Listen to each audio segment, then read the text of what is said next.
2011년 피트 예비 문제 9번 문제를 풀겠습니다. 난이도는 상입니다. 그림은 슬릿 간격이 D, 슬릿폭이 W인 이중 슬릿을 통과한 평면 단색광에 의해서 스크린에 회절 및 간섭 무늬가 생긴 것을 보식적으로 나타낸 것이다. A는 중앙 회절 무늬 폭, B는 간섭 무늬 사이의 간격, C는 무늬의 가장 밝은 곳에서의 빛의 세기이다. 이렇게 얘기했죠. 그러면 이제 포인트를 잡아봅시다. 첫 번째, A는 중앙 회절 무늬 폭, 이렇게 얘기했어요. A는 중앙 회절 무늬 폭, 이렇게 얘기했어요. 그러면 회절 무늬라고 했으니까 단일 슬릿하고 관련된 겁니다.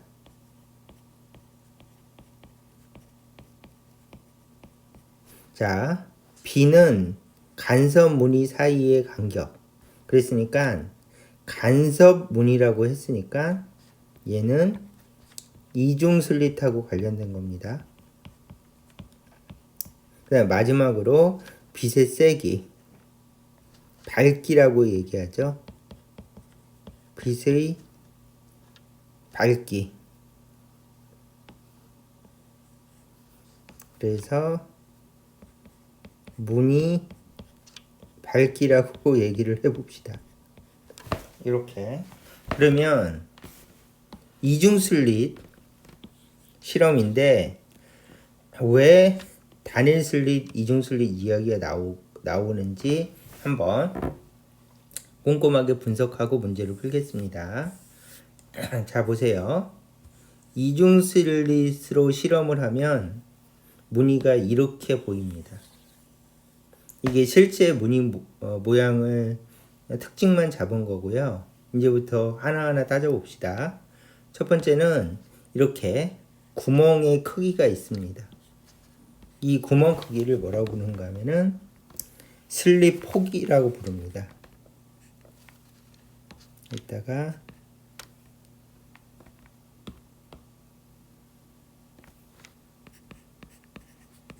슬릿 폭, 이렇게 슬릿 폭을 얘기를 했어요. 그러면 이 슬릿 폭은 무엇과 관련이 있는가 하면 여기서부터 여기까지, 얘가 기준입니다. 요 델타 X, 구멍이 하나니까 단일 슬릿 무늬하고 관련이 있습니다. 그 다음에 여기서부터 여기까지는 이 델타 X 하고 마찬가지로 단일 슬릿 무늬하고 관련이 있고,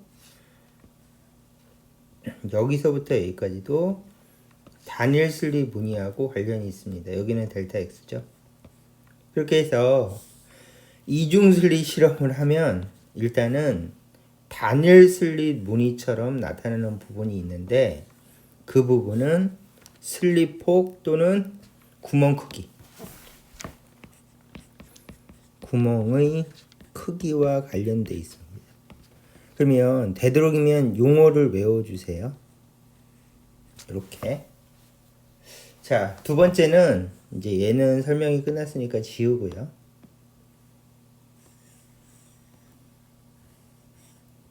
두 번째는 여기서부터 여기까지 슬릿 중간부터 슬릿 중간까지를 D라고 합니다. 그러면 이 D는 뭐라고 부르는가 하면 슬릿 간격이라고 부릅니다. 그러면 얘는 구멍 두 개를 가지고 사용하는 거니까 얘는 이중 슬릿의 성격을 가지고 있습니다. 그래서 요 구멍 중심에서부터 구멍 중심까지의 거리, 슬릿 간격을 가지고 우리가 살펴보면은 요 간격은 바로 여기서부터 여기까지 규칙적으로 나오는데 그걸 델타 X라고 하면 얘는 이중 슬릿 무늬 간격하고 관련이 있습니다.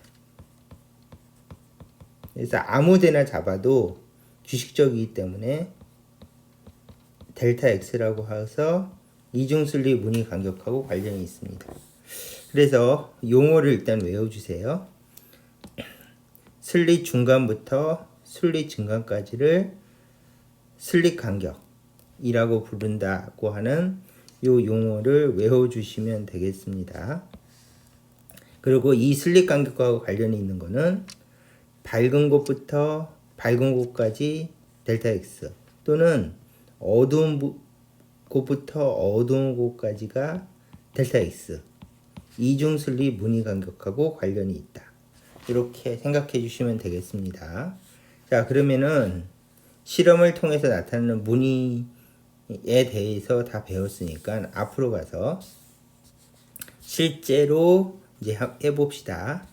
A는 중앙 회절 무늬폭 이렇게 얘기했는데 단일 슬릿하고 관련이 있다고 그랬죠. 즉 무슨 얘기인가 하면은 요 A는 무엇과 관련이 있는가 하면 요 A는 무늬폭 W하고 관련이 있습니다. 그래서 단일 슬릿하고 관련이 있고 이것은 이렇게 밝기까지 한꺼번에 표시한 이렇게 밝고 어둡고 밝고 어둡고 밝고 이렇게 하면 단일 슬릿 무늬처럼 보이시죠? 또는 아래쪽에다가 실험 결과 나타나는 실제 모습으로 그리면 이렇게 밝고 그 다음에 여기서부터 여기까지 밝고 그 다음에 여기까지 이렇게 해주시면 아까 설명했던 무늬 간격하고 관련이 있습니다. 그래서 A는 단일 슬릿하고 관련된 회절 무늬 폭을 나타낸다. 이렇게 생각해 주시면 되고요. 그 다음에 D는 구멍 중심에서부터 구멍 중심까지 거리를 D라고 하니까 얘는 이중 슬릿하고 관련된 물리량이죠. 그래서 얘는 슬릿 간격이라고 부르는 거가 되겠죠. 그러면 이 상황에서 D하고 관련된 무늬는 바로 B죠. 자, 그래서 밝은 곳부터 밝은 곳까지를 델타 X라고 하고 얘를 B라고 하자. 이렇게 얘기를 했어요. 그러면은 얘를 무늬에다 표시하면 이렇게 이렇게 이렇게 이렇게 이렇게 이렇게 이렇게 이렇게 나타나고 실험 결과는 실제로 이런 무늬로 보입니다. 이렇게 이렇게. 그래서 B는 이중 슬릿 무늬 간격이라고 부르고 얘는 바로 D하고 관련된 것이다. 해서 이렇게 이해해 주시면 됩니다. 그러면 이제 요것도 표시할게요. 여기서부터 여기까지도 무늬 간격이라고 부르죠.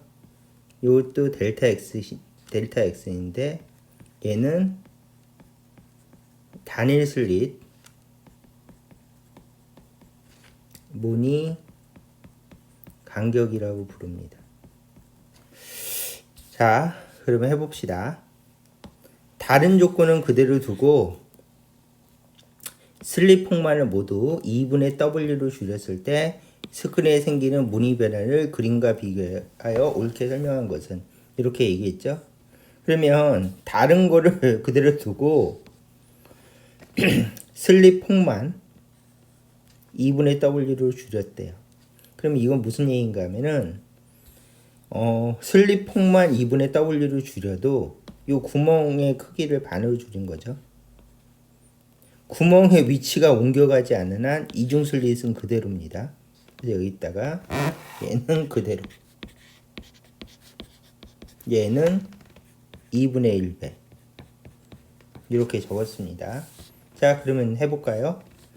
자, 여기서부터 여기까지 간격하고 여기서부터 여기까지 간격은 바로 단일 슬릿 무늬 간격하고 관련이 있습니다. 그러면 공식으로 델타 x는 L 곱하기 W분의 람다 이렇게 해주시면 되겠죠. 그리고 A는 어떻게 됩니까? 그러면 A는 2 델타 x라고 수업 시간에 배우셨죠. 그래서 여기가 델타 x면 A는 2 델타 x라고 표시를 하고 요게 2분의 1배가 됐대요. 그러면 단일 슬립 무늬 간격은 2배가 된다. 요게 첫 번째 풀이고요. 두 번째는 얘를 2분의 1 해봐도 이중 슬립 무늬 간격은 공식이 델타 x는 L 곱하기 D분의 람다에서 얘가 바뀐 게 없으니까, 그리고 나머지도 다 안 바뀌었으니까 얘는 그대로이다. 이렇게 해주시면 됩니다. 마지막으로 이제 필요 없는 거 좀 지우고요. 너무 지저분하니까 싹 지우고 나서 이제 뭘 보시는가 하면은 C를 보라고 그랬죠. C는 무늬 밝기입니다. 이렇게 해서 여기서부터 이렇게 체크를 한 다음에 가만히 생각해 보면 여기서부터 여기까지는 무늬의 밝기라고 얘기합니다. 그러면 무늬 밝기는 얼마나 밝은 정도를 나타내는 건데, 이거는 생각을 해 보셔야 됩니다. 구멍을 반으로 줄였대요. 그러면 빛이 적게 통과하겠죠? 빛이 적게 통과하면 무늬 밝기는 감소하겠죠? 그래서 얘는 감소한다. 이렇게 생각해 주시면 되겠습니다. 그래서 정확하게 몇 배 감소했는지는 얘기 못 하겠는데, 어쨌든 왜냐면 회전하면서 퍼지니까요.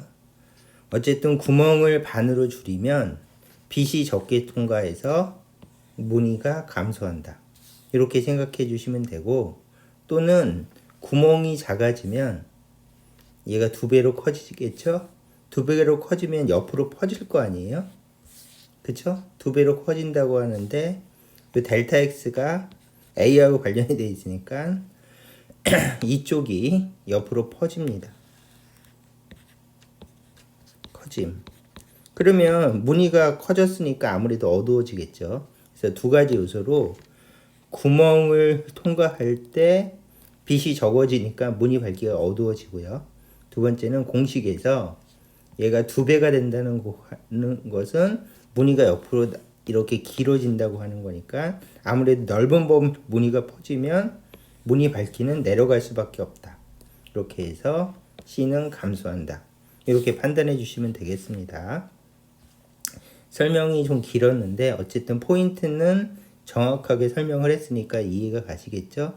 그럼 첫 번째, W를 반으로 줄여도 W를 반으로 줄이면 회절 무늬폭, 얘는 단일 슬릿하고 관련이 됐는데 얘는 아까 얘기한 것처럼 2배로 증가한다. 증가한다가 답이고요. 간섭 무늬는 이중 슬릿하고 관련된 실제로 무늬죠. B죠.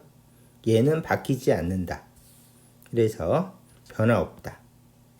그 다음에 빛의 세기 또는 무늬 밝기라고 부르는 C는 감소한다. 이렇게 설명해 주시면 되겠습니다. 답은 4번이 맞습니다. 자, 그래서 이제 이중 슬립 무늬를 아주 철저하게 분석해 봤습니다. 자, 이렇게 풀어 주시면 될 것 같고요. 자, 이 설명은 여기까지 하도록 하겠습니다.